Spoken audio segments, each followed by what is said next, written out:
గత 2 రోజులుగా మరి రాష్ట్ర వ్యాప్తంగా జనాగ్రహ దీక్ష కార్యక్రమాన్ని మరి జగన్మోహన్ రెడ్డి గారి యొక్క పిలుపు మేరకు రాష్ట్ర వ్యాప్తంగా అన్ని నియోజకవర్గాలలో నిర్వహించడం జరుగుతూ ఉంది.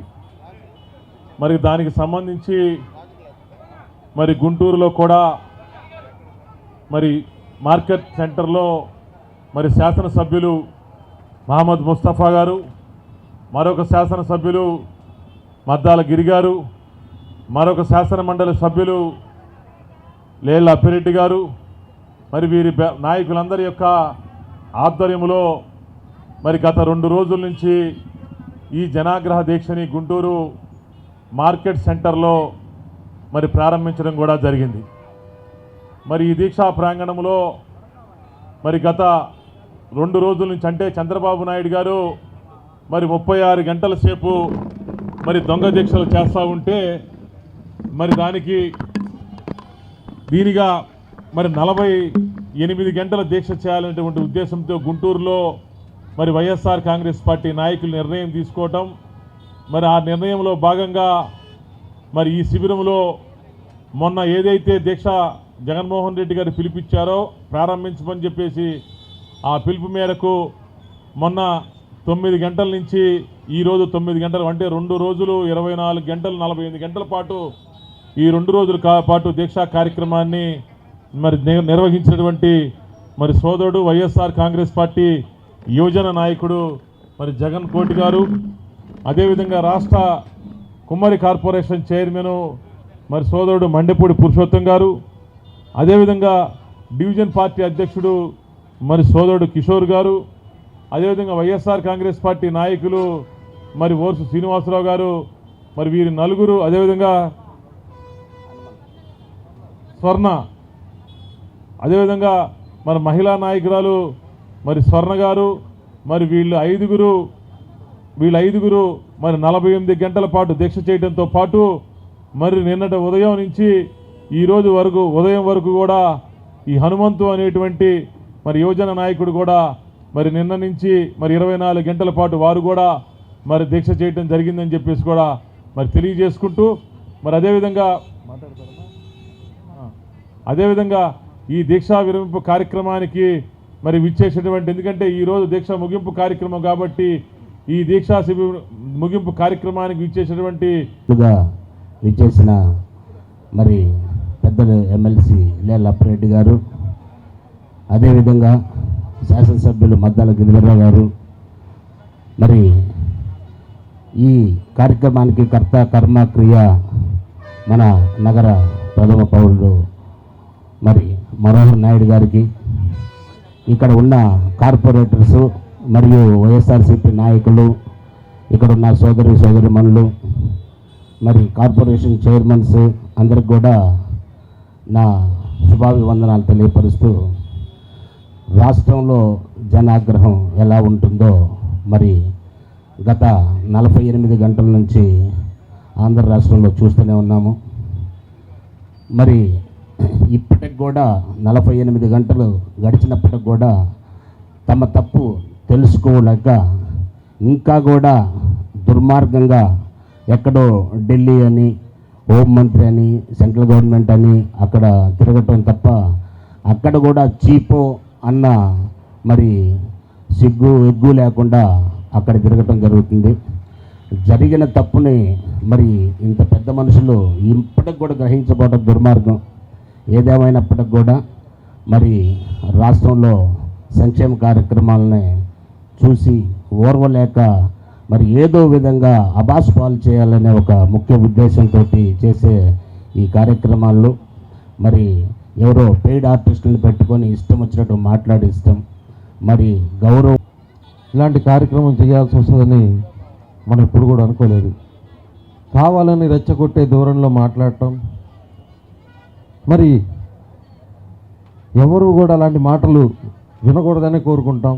కానీ అలాంటి మాటలు మరి వాళ్ళ పార్టీ ఆఫీసులో నుండి మాట్లాడించి ఈరోజు కావాలని చెప్పి ప్రజలని తప్పుదారి పెట్టించే విధంగా ఈరోజు చంద్రబాబు నాయుడు గారు చేస్తున్న పనులు నిజంగా చాలా బాధ అనిపిస్తూ ఉన్నాయి. గతంలో ఎప్పుడు కూడా ఈ రాష్ట్రంలో ఇలాంటి మాటలు ఏ లీడర్లు కూడా, పెద్ద లీడర్లు మాట్లాడలేదు. అలా కూడా పార్టీ ఆఫీస్లో కూడా అంతకన్నా మాట్లాడలేదు. జగన్మోహన్ రెడ్డి గారు మరి ప్రతిపక్షంలో, మరి 5 ఏళ్ళు ప్రతిపక్షంలో ఉన్నప్పుడు కూడా ఎప్పుడు కూడా ఒకసారి మాట తోలటం కానీ, మాట మాట్లాడటం కానీ ఇలాంటి మాటలు ఎప్పుడూ లేదు. మరి 42 ఏళ్ళు మరి ఎక్స్పీరియన్స్ ఇండస్ట్రీ అనే చంద్రబాబు నాయుడు ఈరోజు ఇలాంటి మాటలు మాట్లాడించి మరి ఆంబోతులను ఊడి మీద కుదిలితే ఎలా ఉంటుందో మరి మీరందరూ కూడా చూశారు. కానీ ఏమాత్రం పశ్చాత్తాపం లేదు ఇవాళ ఆయనకి. కనీసం ఆ మాట అన్నదానికి క్షమించమంటామో, పొరపాటు జరిగిందంటామో అలాంటిది ఏమీ కూడా లేకుండా ఈరోజు మరి మళ్ళా దొంగ దీక్షలు చేస్తూ, దొంగ బంధులు చేస్తూ మరి ఎక్కడ ప్రజాగ్రహానికి వాళ్ళ లోనవుతూ ఉన్నాడు. వాళ్ళు మేము కూడా అందుకే మరి ఆ పార్టీలో గెలిచినా సరే ఈరోజు జగన్మోహన్ రెడ్డి గారి దగ్గరికి మేము ఎందుకు వచ్చామో మరి మీకు కూడా ఒకసారి స్పష్టంగా చెప్పాను. మరి ఎప్పుడున్నా సరే ఆ పార్టీలో ఏ కార్యక్రమం చేపట్టినా సరే మరి దాన్ని ఎలా అడ్డుకోవాలా, ఓ మంచి సంక్షేమ కార్యక్రమాన్ని ఎలా అడ్డుకోవాలనే తపన తప్పితే ఆ పార్టీలో ఈ రాష్ట్రం బాగుండాలా, ప్రజలు బాగుండాలి అనే ఏ ఉద్దేశం కూడా వాళ్ళకు ఉండేది కాదు. నాతో పాటు ఎంతోమంది ఎమ్మెల్యేలు మేము మాట్లాడుకుంటా ఉన్నాం కూర్చున్న అక్కడ. అరే మంచి కార్యక్రమం చేస్తున్నాడు, ఎందుకైనా కోర్టుకు పోతాడు, ఆ కోర్టుకు పోయి స్టేలు తీసుకురావడం ఎందుకు, మనం ఎలాగ ఇవ్వలేదు జనాలకి డబ్బులు, కనీసం వాళ్ళకైనా ఈయనన్నా ఇస్తున్నాడు, ఇస్తే బాగుంటుంది కదా అని. కానీ ఏమాత్రం కూడా పేదవాడికి రూపాయి వస్తుంది అంటే మనిషి ఆకర్షించింది. ఎందుకంటే ఆ పేదవాడికి రూపాయి ఇస్తే మరి ఆ ఇచ్చిన వాడిని గుండెల్లో పెట్టుకొని చూస్తాడనే భయం చంద్రబాబు నాయుడులో ఉండటం వల్లే ఇదంతా జరిగింది. మొన్న ఇంగ్లీష్ మీడియం ప్రవేశపెట్టినప్పుడు కూడా ఇదే ధోరణి, ఇంగ్లీషు మీడియం ప్రవేశపెట్టకూడదు అన్నాడు.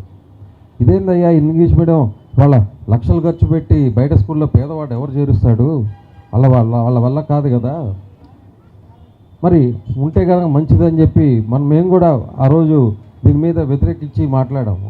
కానీ అక్కడున్న మరి పెద్ద మనుషులు, మరి ఒక్క సామాజిక వర్గం మాత్రం దీన్ని వ్యతిరేకిస్తూ వస్తూ మరి అందరినీ కూడా సైలెంట్ కూర్చోవడం, మేమందరం కూడా సైలెంట్గా ఉండాల్సి.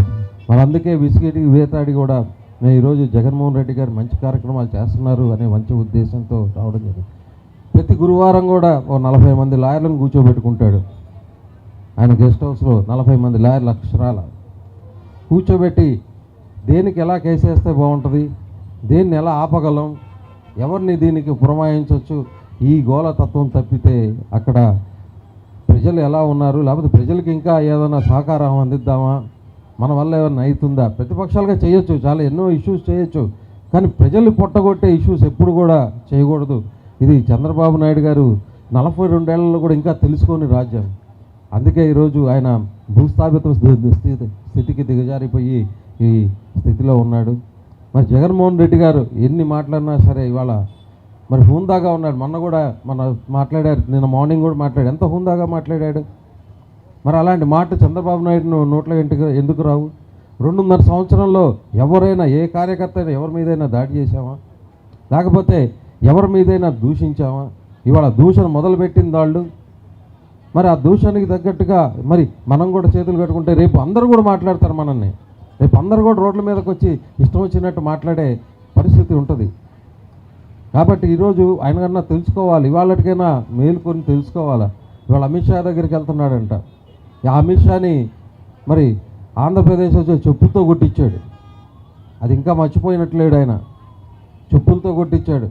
సిబిఐ కానివ్వండి, ఏ సెంట్రల్ గవర్నమెంట్ సంస్థలు ఆంధ్రప్రదేశ్లో రావడానికి ఇల్లేదు అని చెప్పి మరి ఒక జీవో పాస్ చేశాడు అసెంబ్లీలో. మరి ఇవాళ మళ్ళా ఎందుకు వాళ్ళందరూ ఎందుకు గుర్తుకొచ్చారో, మరి బీజేపీ ఎందుకు గుర్తుకొచ్చిందో మనం పెద్దగా ఆలోచించగలం, మీ అందరికీ కూడా తెలుసు. మరి రాజకీయంగా మరి ఏదైనా సరే ముందుకు వెళ్ళాలంటే ఎవడు కాళ్ళైనా పట్టుకుంటాడు, ఎవడు గడ్డాలైనా పెట్టుకుంటాడు, ఎంతమందితో అయినా సరే పొత్తు పెట్టుకొని ఎన్నికలకు వెళ్తాడు చంద్రబాబు నాయుడు. కానీ జగన్మోహన్ రెడ్డి గారు నమ్ముకున్నది ఒకటి సిద్ధాంతం, అది పేదల వాడికి పొట్ట నింపితే తప్పకుండా వాడు ఎప్పుడు కూడా మనకు అనుకుంటాడు అనే సిద్ధాంతాన్ని నమ్మినోడు. కాబట్టి ఈరోజు 50% ఓట్లతో మరి ఆయన అత్యధిక గెలుపు పొందాడు.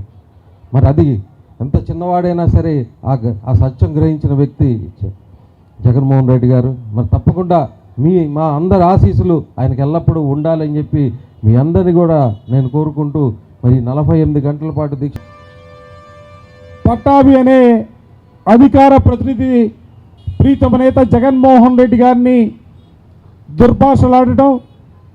దుర్భాషలాడినటువంటి పరిస్థితుల్లో తెలుగుదేశం పార్టీ రాష్ట్ర బంధుకు పిలిపివ్వటం, రాష్ట్ర బంధు విఫలమైనటువంటి పరిస్థితుల్లో తిరిగి మరలా 36 గంటల పాటు చంద్రబాబు నాయుడు దీక్షా కార్యక్రమాన్ని ఏ విధంగా చేశాడో మీరందరూ కూడా పేపర్లోనూ టీవీలోనూ చూసే ఉంటారు. చంద్రబాబు నాయుడు గారు 36 గంటల దీక్షకి పిలిపిస్తే వైఎస్ఆర్ కాంగ్రెస్ పార్టీ ఎక్కడా కూడా తగ్గే పరిస్థితి ఉండదు. అందుకే వైఎస్ఆర్ కాంగ్రెస్ పార్టీ ప్రీతమ నాయకుడు జగన్మోహన్ రెడ్డి గారు చెప్పకుండానే, వైఎస్ఆర్ కాంగ్రెస్ పార్టీ చెప్పకుండానే 48 గంటల పాటు నువ్వు 36 గంటల పాటు కూర్చుంటే నీ స్థాయికి జగన్మోహన్ రెడ్డో లేకపోతే ఇంకా మాకు సంబంధించినటువంటి పెద్ద పెద్ద నాయకులు కాదు, మేము సరిపోతాం. 48 గంటల పాటు మేము కూడా నువ్వు చేస్తున్నటువంటి దుశ్చర్యల్ని ప్రజల మధ్యకి తీసుకెళ్తామనే ఆలోచనతో ఈరోజు గుంటూరు నగరం నడిబొడ్డున వైఎస్ఆర్ కాంగ్రెస్ పార్టీ క్రియాశీలకంగా పనిచేస్తున్నటువంటి జగన్ కోటి గారు కానీ, పురుషోత్తం గారు కానీ, ఓర్సు శ్రీనివాస్ గారు కానీ, కిషోర్ గారు కానీ, స్వర్ణ కానీ అనేక మంది మిత్రులందరూ కూడా కూర్చున్నటువంటి పరిస్థితులు ఒక్కసారి గుర్తు తెస్తా ఉన్నా. నేను అనుకున్నా, ఎందుకంటే చంద్రబాబు నాయుడు గారు నిన్న సాయంత్రం మాట్లాడుతూ ఉంటే సుమారు 1.5 గంటల పాటు మాట్లాడాడు, ఊగిపోతూ మాట్లాడాడు, పెద్ద పెద్ద మాటలు మాట్లాడుతూ ఉన్నాడు. నేను నిజంగా అనుకున్నా, నేను కూడా టీవీ ముందు కూర్చున్నా. ఎందుకంటే ఆయనకి రాష్ట్రంలో పట్టాభి అనే వ్యక్తి మాట్లాడిన తర్వాత రాష్ట్ర ప్రజలలో వైఎస్ఆర్ కాంగ్రెస్ పార్టీ కార్యకర్తల్లో మాత్రమే కాదు, ఈ రాష్ట్రంలో ప్రజాస్వామ్యాన్ని కావాలని, ప్రజాస్వామ్యం మనుగడ సాధించాలని కోరుకున్నటువంటి ప్రతి ఒక్కరూ కూడా పౌర హక్కుల సంఘాలు కావచ్చు, ప్రజా సంఘాలు కావచ్చు, మహిళా సంఘాలు కావచ్చు, విద్యార్థి సంఘాలు కావచ్చు, కార్మిక సంఘాలు కావచ్చు, సంఘాలతో ప్రమేయం లేకుండా సమాజంలో ఉన్నటువంటి ప్రతి వర్గానికి సంబంధించినటువంటి వ్యక్తులు కూడా చూ అని ఊచారు. ఎందుకంటే పట్టాభి మాట్లాడినటువంటి మాట సభ్య సమాజం ఎక్కడా కూడా ఒప్పుకునే పరిస్థితి కాదు. ఎందుకంటే మహిళలకి పెద్దపీట, దేశానికి స్వాతంత్రం వచ్చిన తర్వాత బహుశా ఏ రాష్ట్రంలో ఏ ముఖ్యమంత్రి కూడా చేయని విధంగా ఇవాళ జగన్మోహన్ రెడ్డి గారు మహిళా లోకానికి పెద్దపీట వేస్తూ ఉంటే ఆ మహిళల్ని కించపరిచే విధంగా వాళ్ళు మాట్లాడినటువంటి మాటల్ని రాష్ట్ర వ్యాప్తంగా ప్రతి ఒక్కరూ కూడా ఖండించినటువంటి పరిస్థితులు కూడా చూసాం. అందుకే నేను అనుకున్నా, ఆయన మాట్లాడదా ముందుగా ప్రజలకు క్షమాపణ చెప్తాడేమో, లేకపోతే మాట్లాడినటువంటి వాళ్ళ వ్యాఖ్యల్ని ఖండిస్తాడేమని ఆశగా టీవీల వైపు చూస్తూ ఉన్నాం. కానీ 1.5 గంటల సమయంలో ఏ ఒక్క మాట కూడా ఆ పట్టాభి అనే మాట్లాడినటువంటి వ్యక్తిని కనీసం ఖండించే పరిస్థితి లేకపోవటం చాలా దౌర్భాగ్యమైనటువంటి పరిస్థితిగా నేను ఇవాళ అభివర్ణిస్తూ ఉన్నా. ఆయనే చెప్పుకున్నాడు, 14 సంవత్సరాలు ఈ రాష్ట్రానికి ముఖ్యమంత్రిగా పనిచేశానని, 13 సంవత్సరాలు ఈ రాష్ట్రానికి ప్రతిపక్ష నాయకుడిగా పనిచేశానని, వయసు మొత్తం 40 సంవత్సరాల రాజకీయ చరిత్ర ఉందని ఆయనే మైకు తీసుకొని చెప్తా ఉన్నాడు.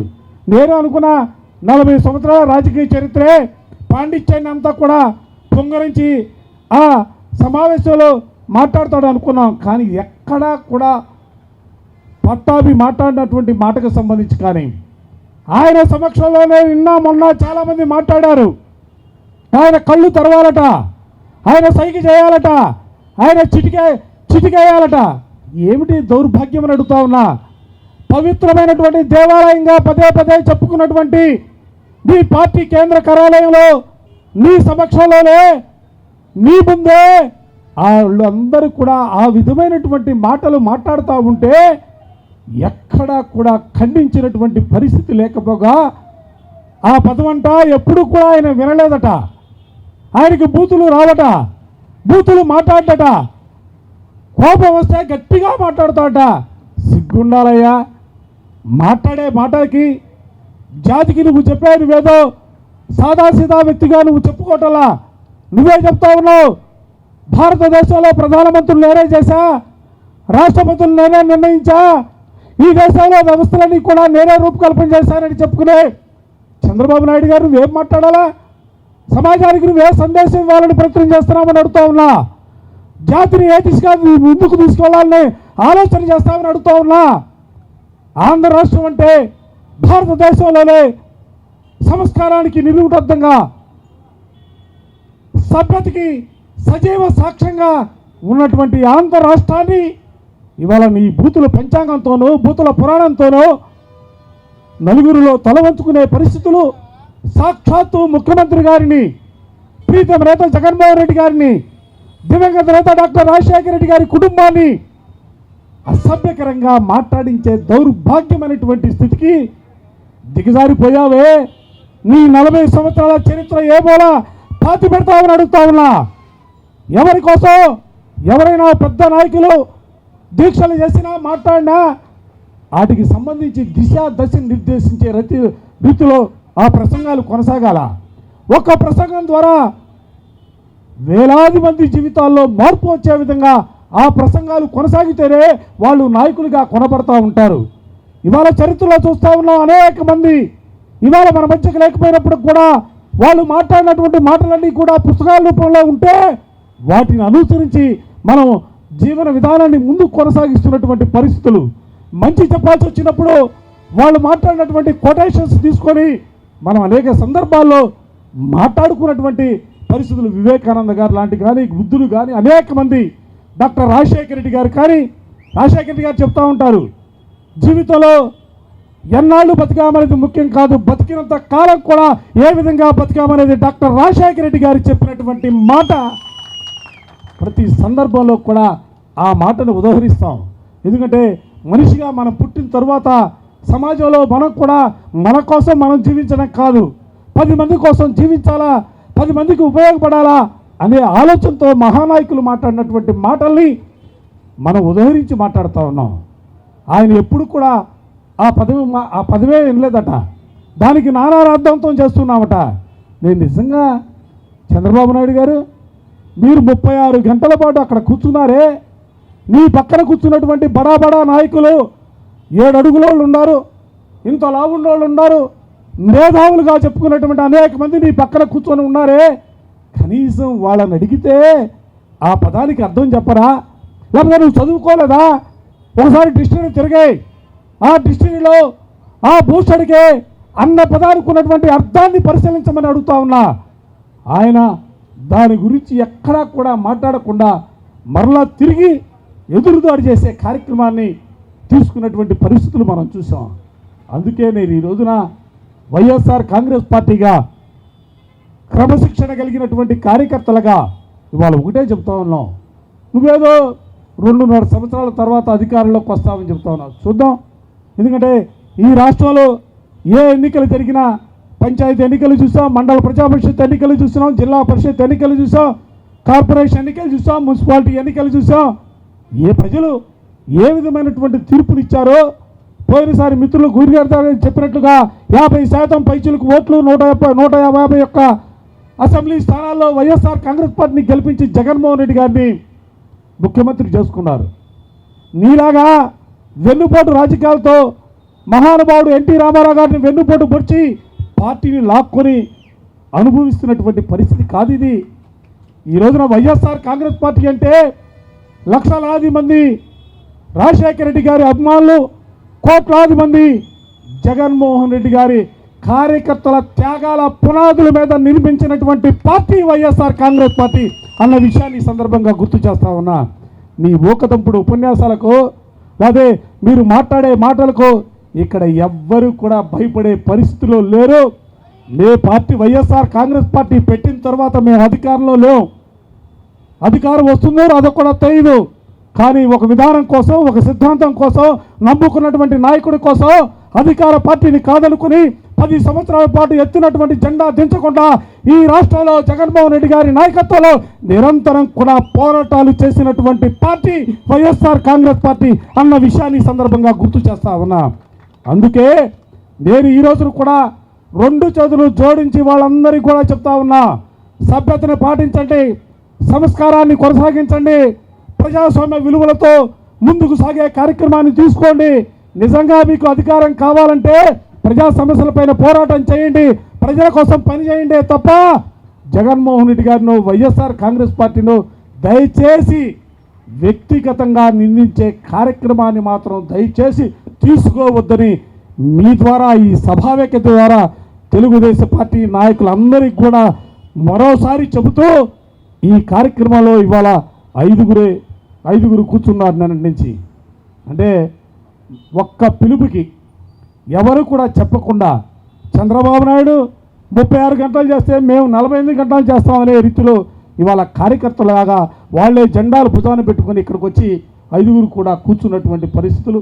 జగన్ కోటి గారు మొదటి నుంచి కూడా వైఎస్ఆర్ కాంగ్రెస్ పార్టీలో కీలకమైనటువంటి నేతగా జగన్మోహన్ రెడ్డి గారికి అత్యంత దగ్గరగా ఉన్నటువంటి వ్యక్తి.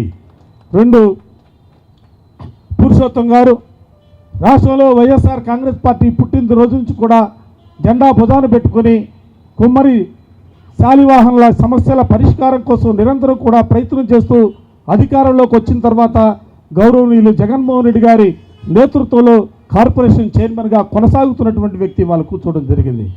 అదేవిధంగా ఓర్సు శ్రీనివాస్ గారు పార్టీలో వచ్చిన రోజు నుంచి కూడా పార్టీ జెండా భుజాన పెట్టుకుని ముందుకు సాగే కార్యక్రమాన్ని తీసుకొని ఇవాళ ఆయన వచ్చి కూర్చోవడం జరిగింది. అదేవిధంగా కిషోర్ గారు ఇవాళ ఎందుకంటే వార్డు డివిజన్ అధ్యక్షుడిగా పనిచేస్తూ జగన్మోహన్ రెడ్డి గారిని వారి కుటుంబాన్ని తిట్టామంటే కాదు, మేమందరం కూడా వాళ్ళకి ధీటైనటువంటి జవాబు చెప్పాలనే ఆలోచనతో వాలంటరీగా వచ్చి కూర్చోవడం జరిగింది. అదేవిధంగా స్వర్ణ గారు ఆమె కూడా జగన్మోహన్ రెడ్డి గారిని వారి కుటుంబాన్ని తిట్టినటువంటి తిట్లని నిరసించే కార్యక్రమాలు తీసుకొని ఆమె కూడా ఇక్కడ వచ్చి కూర్చోవడం జరిగింది. ఇది ఓన్లీ శాంపిల్ మాత్రమే. అసలుది నిన్న వాడు చెప్తా ఉన్నారు ట్రైల్ పార్టీ అంట. అది కాదబ్బా ట్రైల్ పార్టీ ఇక్కడ మొదలవుతుంది. ట్రైల్ పార్టీ కూడా మొదలగాల ఊర తీస్తున్నారు. మాది ట్రైల్ పార్టీ ఉండేది, తర్వాత అసలు సినిమా ఉండేది, అన్నీ చాలా ఉంటాయి. దయచేసి నేను మరోసారి చెప్తా ఉన్నా, ఈ భారతదేశం డాక్టర్ బిఆర్ అంబేద్కర్ గారు రచించినటువంటి రాజ్యాంగ స్ఫూర్తి వల్ల ఈ దేశంలో కులాలున్నా మతాలున్నా ప్రాంతాలున్నా భాషలు వేరైనా అందరూ కూడా కలిసిమెలిసి భారతీయులమైన భావంతో ముందుకు సాగుతూ ఉన్నాం. అదే రీతిలో ఆంధ్ర రాష్ట్రంలో కూడా 75 సంవత్సరాల స్వాతంత్ర సంగ్రామం తర్వాత వచ్చినటువంటి స్వాతంత్రంలో కూడా ఇవాళ 75 సంవత్సరాలు దేశవ్యాప్తంగా జరుపుకుంటా ఉన్నాం. ఆంధ్ర రాష్ట్రంలో కూడా ఎప్పుడూ లేనటువంటి దౌర్భాగ్యమైనటువంటి పరిస్థితి. ఈ రాష్ట్రంలో కూడా అనేక రాజకీయ పార్టీలు పరిపాలన చేశాయి, ముఖ్యమంత్రులుగా చాలామంది కొనసాగినటువంటి పరిస్థితులు ఉన్నాయి. కానీ ఎప్పుడూ కూడా ఇటువంటి దౌర్భాగ్యమైనటువంటి పరిస్థితి లేదు. ఇవాళ నిరాశ నిస్పృహ ఆవహించి 98 గంటల పాటు దీక్షల్లో కూర్చున్నటువంటి మిత్రులు జగన్ కోటి గారు, పురుషోత్తం గారు, కిషోర్ గారు, స్వర్ణ గారు, ఇంకా ఓర్సు శ్రీనివాస్ గారు, ఇంకా నిన్న మొన్న 2 రోజుల పాటు సంఘీభావంగా కూర్చున్నటువంటి కార్పొరేటర్స్కి, వైఎస్ఆర్ కాంగ్రెస్ పార్టీ మిత్రులకి, పెద్దలకి అందరికి కూడా ముందుగా హృదయపూర్వకమైనటువంటి నమస్కారాలు తెలియజేస్తా ఉన్నా. మీ అందరికి కూడా తెలుసు, పట్టాభి అనే అధికార ప్రతినిధి ప్రీతమ నేత జగన్మోహన్ రెడ్డి గారిని దుర్భాషలాడినటువంటి పరిస్థితుల్లో తెలుగుదేశం పార్టీ రాష్ట్ర బంధుకు పిలిపివ్వడం, రాష్ట్ర బంధు విఫలమైనటువంటి పరిస్థితుల్లో తిరిగి మరలా 36 గంటల పాటు చంద్రబాబు నాయుడు దీక్షా కార్యక్రమాన్ని ఏ విధంగా చేశాడో మీరందరూ కూడా పేపర్లోనూ టీవీలోనూ చూసే ఉంటారు. చంద్రబాబు నాయుడు గారు 36 గంటల దీక్షకి పిలిపిస్తే వైఎస్ఆర్ కాంగ్రెస్ పార్టీ ఎక్కడా కూడా తగ్గే పరిస్థితి ఉండదు.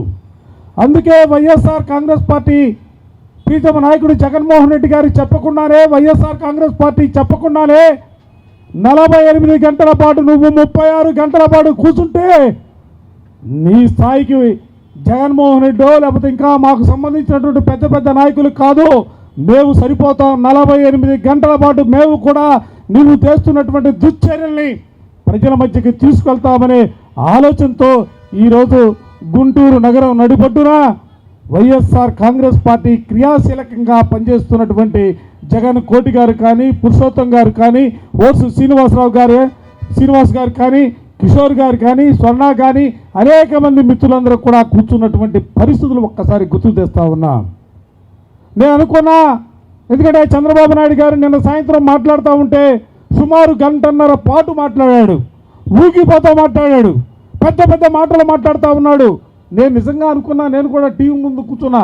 ఎందుకంటే ఆయనకి రాష్ట్రంలో పట్టాభి అనే వ్యక్తి మాట్లాడిన తర్వాత రాష్ట్ర ప్రజలలో వైఎస్ఆర్ కాంగ్రెస్ పార్టీ కార్యకర్తల్లో మాత్రమే కాదు, ఈ రాష్ట్రంలో ప్రజాస్వామ్యాన్ని కావాలని, ప్రజాస్వామ్యం మనుగడ సాధించాలని కోరుకున్నటువంటి ప్రతి ఒక్కరూ కూడా పౌర హక్కుల సంఘాలు కావచ్చు, ప్రజా సంఘాలు కావచ్చు, మహిళా సంఘాలు కావచ్చు, విద్యార్థి సంఘాలు కావచ్చు, కార్మిక సంఘాలు కావచ్చు, సంఘాలతో ప్రమేయం లేకుండా సమాజంలో ఉన్నటువంటి ప్రతి వర్గానికి సంబంధించినటువంటి వ్యక్తులు కూడా చూ అని ఊచారు. ఎందుకంటే పట్టాభి మాట్లాడినటువంటి మాట సభ్య సమాజం ఎక్కడా కూడా ఒప్పుకునే పరిస్థితి కాదు. ఎందుకంటే మహిళలకి పెద్దపీట, దేశానికి స్వాతంత్రం వచ్చిన తర్వాత బహుశా ఏ రాష్ట్రంలో ఏ ముఖ్యమంత్రి కూడా చేయని విధంగా ఇవాళ జగన్మోహన్ రెడ్డి గారు మహిళా లోకానికి పెద్దపీట వేస్తూ ఉంటే ఆ మహిళల్ని కించపరిచే విధంగా వాళ్ళు మాట్లాడినటువంటి మాటల్ని రాష్ట్ర వ్యాప్తంగా ప్రతి ఒక్కరూ కూడా ఖండించినటువంటి పరిస్థితులు కూడా చూసాం. అందుకే నేను అనుకున్నా ఆయన మాట్లాడదా ముందుగా ప్రజలకు క్షమాపణ చెప్తాడేమో, లేకపోతే మాట్లాడినటువంటి వ్యక్తుల్ని వాళ్ళ వ్యాఖ్యల్ని ఖండిస్తాడేమని ఆశగా టీవీల వైపు చూస్తూ ఉన్నాం. కానీ గంటన్నర సమయంలో ఏ ఒక్క మాట కూడా ఆ పట్టాభి అనే మాట్లాడినటువంటి వ్యక్తిని కనీసం ఖండించే పరిస్థితి లేకపోవటం చాలా దౌర్భాగ్యమైనటువంటి పరిస్థితిగా నేను ఇవాళ అభివర్ణిస్తూ ఉన్నా. ఆయనే చెప్పుకున్నాడు 14 సంవత్సరాలు ఈ రాష్ట్రానికి ముఖ్యమంత్రిగా పనిచేశానని, 13 సంవత్సరాలు ఈ రాష్ట్రానికి ప్రతిపక్ష నాయకుడిగా పనిచేశానని, వెరసి మొత్తం 40 సంవత్సరాల రాజకీయ చరిత్ర ఉందని ఆయనే మైకు తీసుకొని చెప్తా ఉన్నాడు. నేను అనుకున్నా 40 సంవత్సరాల రాజకీయ చరిత్రే పాండిత్యాన్ని అంతా కూడా పొంగరించి ఆ సమావేశంలో మాట్లాడతాడు అనుకున్నాం. కానీ ఎక్కడా కూడా పట్టాభి మాట్లాడినటువంటి మాటకు సంబంధించి కానీ ఆయన సమక్షంలోనే మొన్న చాలామంది మాట్లాడారు. ఆయన కళ్ళు తెరవాలట, ఆయన సైకి చేయాలట, ఆయన చిటికేయాలట. ఏమిటి దౌర్భాగ్యం అని అడుగుతా ఉన్నా. పవిత్రమైనటువంటి దేవాలయంగా పదే పదే చెప్పుకున్నటువంటి నీ పార్టీ కేంద్ర కార్యాలయంలో నీ సమక్షంలోనే నీ ముందే వాళ్ళందరూ కూడా ఆ విధమైనటువంటి మాటలు మాట్లాడుతూ ఉంటే ఎక్కడా కూడా ఖండించినటువంటి పరిస్థితి లేకపోగా ఆ పదవంట ఎప్పుడు కూడా ఆయన వినలేదట. ఆయనకి బూతులు రావట, బూతులు మాట్లాడట, కోపం వస్తే గట్టిగా మాట్లాడుతాడట. సిగ్గుండాలయ్యా, మాట్లాడే మాటలకి జాతికి నువ్వు చెప్పే నువ్వేదో సాదాసీదా వ్యక్తిగా నువ్వు చెప్పుకోవటంలా. నువ్వే చెప్తా ఉన్నావు భారతదేశంలో ప్రధానమంత్రులు నేనే చేశా, రాష్ట్రపతులు నేనే నిర్ణయించా, ఈ దేశంలో వ్యవస్థలన్నీ కూడా నేనే రూపకల్పన చేశానని చెప్పుకునే చంద్రబాబు నాయుడు గారు నువ్వేం మాట్లాడాలా? సమాజానికి నువ్వే సందేశం ఇవ్వాలని ప్రయత్నం చేస్తున్నామని అడుగుతా ఉన్నా. జాతిని ఏ దిశగా ముందుకు తీసుకెళ్లాలని ఆలోచన చేస్తామని అడుగుతా ఉన్నా. ఆంధ్ర రాష్ట్రం అంటే భారతదేశంలోనే సంస్కారానికి నిలువుటద్దంగా, సభ్యతకి సజీవ సాక్ష్యంగా ఉన్నటువంటి ఆంధ్ర రాష్ట్రాన్ని ఇవాళ నీ బూతుల పంచాంగంతోనూ బూతుల పురాణంతోనూ నలుగురిలో తలవంచుకునే పరిస్థితులు సాక్షాత్తు ముఖ్యమంత్రి గారిని, ప్రీతం నేత జగన్మోహన్ రెడ్డి గారిని, దివంగత నేత డాక్టర్ రాజశేఖర రెడ్డి గారి కుటుంబాన్ని అసభ్యకరంగా మాట్లాడించే దౌర్భాగ్యమైనటువంటి స్థితికి దిగజారిపోయావే. నీ 40 సంవత్సరాల చరిత్ర ఏమోలా పాతి పెడతామని అడుగుతా ఉన్నా. ఎవరి కోసం ఎవరైనా పెద్ద నాయకులు దీక్షలు చేసినా మాట్లాడినా వాటికి సంబంధించి దశ నిర్దేశించే రీతిలో ఆ ప్రసంగాలు కొనసాగాల. ఒక్క ప్రసంగం ద్వారా వేలాది మంది జీవితాల్లో మార్పు వచ్చే విధంగా ఆ ప్రసంగాలు కొనసాగితేనే వాళ్ళు నాయకులుగా కొనబడతా ఉంటారు. ఇవాళ చరిత్రలో చూస్తూ ఉన్నాం అనేక మంది ఇవాళ మన మధ్యకు లేకపోయినప్పుడు కూడా వాళ్ళు మాట్లాడినటువంటి మాటలన్నీ కూడా పుస్తకాల రూపంలో ఉంటే వాటిని అనుసరించి మనం జీవన విధానాన్ని ముందుకు కొనసాగిస్తున్నటువంటి పరిస్థితులు. మంచి చెప్పాల్సి వచ్చినప్పుడు వాళ్ళు మాట్లాడినటువంటి కొటేషన్స్ తీసుకొని మనం అనేక సందర్భాల్లో మాట్లాడుకున్నటువంటి పరిస్థితులు. వివేకానంద గారు లాంటి కానీ, బుద్ధులు కానీ, అనేక మంది, డాక్టర్ రాజశేఖర రెడ్డి గారు కానీ, రాజశేఖర రెడ్డి గారు చెప్తూ ఉంటారు జీవితంలో ఎన్నాళ్ళు బతికామనేది ముఖ్యం కాదు, బతికినంత కాలం కూడా ఏ విధంగా బతికామనేది డాక్టర్ రాజశేఖర రెడ్డి గారు చెప్పినటువంటి మాట. ప్రతి సందర్భంలో కూడా ఆ మాటను ఉదహరిస్తాం. ఎందుకంటే మనిషిగా మనం పుట్టిన తర్వాత సమాజంలో మనం కూడా మన కోసం మనం జీవించడం కాదు, 10 మంది కోసం జీవించాలా, 10 మందికి ఉపయోగపడాలా అనే ఆలోచనతో మహానాయకులు మాట్లాడినటువంటి మాటల్ని మనం ఉదహరించి మాట్లాడుతూ ఉన్నాం. ఆయన ఎప్పుడు కూడా ఆ పదవే వినలేదట, దానికి నానా అర్థంతో చేస్తున్నామట. నేను నిజంగా చంద్రబాబు నాయుడు గారు, మీరు 36 గంటల పాటు అక్కడ కూర్చున్నారే, మీ పక్కన కూర్చున్నటువంటి బడా బడా నాయకులు 7 అడుగుల వాళ్ళు ఉన్నారు, ఇంత లావున్న వాళ్ళు ఉన్నారు, మేధావులుగా చెప్పుకున్నటువంటి అనేక మంది నీ పక్కన కూర్చొని ఉన్నారే, కనీసం వాళ్ళని అడిగితే ఆ పదానికి అర్థం చెప్పరా? లేకపోతే నువ్వు చదువుకోలేదా? ఒకసారి డిక్షనరీ తిరిగాయి, ఆ డిక్షనరీలో ఆ భూషడికే అన్న పదానికి ఉన్నటువంటి అర్థాన్ని పరిశీలించమని అడుగుతా ఉన్నా. ఆయన దాని గురించి ఎక్కడా కూడా మాట్లాడకుండా మరలా తిరిగి ఎదురుదాడి చేసే కార్యక్రమాన్ని తీసుకున్నటువంటి పరిస్థితులు మనం చూసాం. అందుకే నేను ఈ రోజున వైఎస్ఆర్ కాంగ్రెస్ పార్టీగా క్రమశిక్షణ కలిగినటువంటి కార్యకర్తలుగా ఇవాళ ఒకటే చెప్తా ఉన్నాం. నువ్వేదో 2.5 సంవత్సరాల తర్వాత అధికారంలోకి వస్తామని చెప్తా ఉన్నావు. చూద్దాం. ఎందుకంటే ఈ రాష్ట్రంలో ఏ ఎన్నికలు జరిగినా, పంచాయతీ ఎన్నికలు చూసాం, మండల ప్రజాపరిషత్ ఎన్నికలు చూసాం, జిల్లా పరిషత్ ఎన్నికలు చూసాం, కార్పొరేషన్ ఎన్నికలు చూసాం, మున్సిపాలిటీ ఎన్నికలు చూసాం. ప్రజలు ఏ విధమైనటువంటి తీర్పునిచ్చారో పోయినసారి మిత్రులు గురిగారు చెప్పినట్లుగా 50% పైచులకు ఓట్లు 151 అసెంబ్లీ స్థానాల్లో వైఎస్ఆర్ కాంగ్రెస్ పార్టీని గెలిపించి జగన్మోహన్ రెడ్డి గారిని ముఖ్యమంత్రి చేసుకున్నారు. నీలాగా వెన్నుపోటు రాజకీయాలతో మహానుభావుడు ఎన్టీ రామారావు గారిని వెన్నుపోటు పొడిచి పార్టీని లాక్కొని అనుభవిస్తున్నటువంటి పరిస్థితి కాదు ఇది. ఈ రోజున వైఎస్ఆర్ కాంగ్రెస్ పార్టీ అంటే లక్షలాది మంది రాజశేఖర రెడ్డి గారి అభిమానులు, కోట్లాది మంది జగన్మోహన్ రెడ్డి గారి కార్యకర్తల త్యాగాల పునాదుల మీద నిర్మించినటువంటి పార్టీ వైఎస్ఆర్ కాంగ్రెస్ పార్టీ అన్న విషయాన్ని ఈ సందర్భంగా గుర్తు చేస్తా ఉన్నా.